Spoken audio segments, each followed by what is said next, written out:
আসসালামু আলাইকুম রহমতুল্লাহ। হায় রে ঠেলা, লেও রে ঠেলা।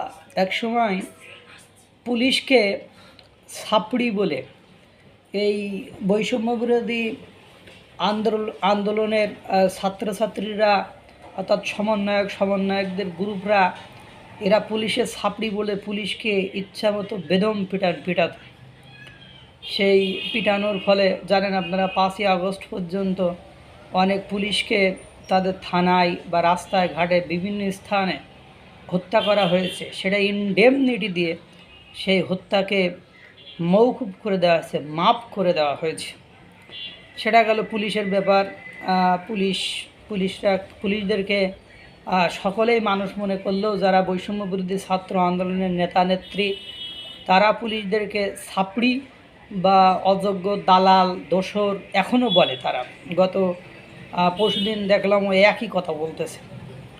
এখন সবচেয়ে বড় ঘটনা যেটা ঘটেছে, বগুড়ায় বৈষম্য বিরোধী ছাত্র আন্দোলনের যে এনসিপি পার্টি হয়েছে, জাতীয় নাগরিক পার্টি, সেই জাতীয় নাগরিক পার্টির কমিটি নিয়ে দুই পক্ষের মধ্যে তুমুল সংঘর্ষ হয়েছে।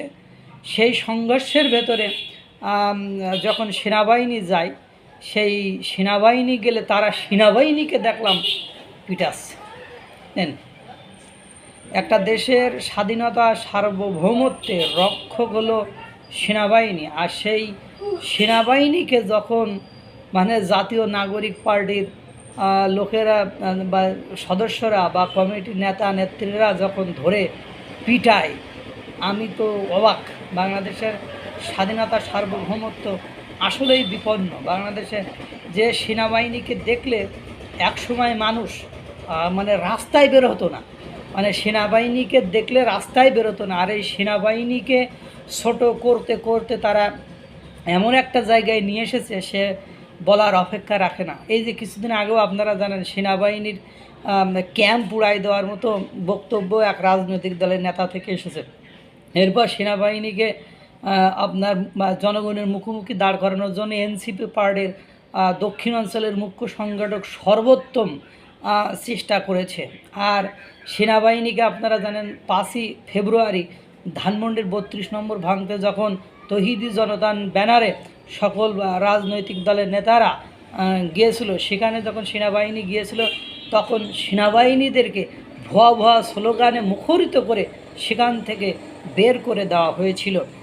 এই সেনাবাহিনীকে আর কত ছোট করবে বাংলাদেশের জনগণ? এই সেনাবাহিনী কে ছোট করতে আসিফ মাহমুদ সজীব ভুইয়া একেবারে বললেন যে এই সেনাবাহিনী ডক্টর মোহাম্মদ ইউনূসকে চাইনি, আমরা তাকে যখন জোর করেছি তখন বলছে বুকে পাথর চাপা দিয়ে আমি মেনে নিলাম।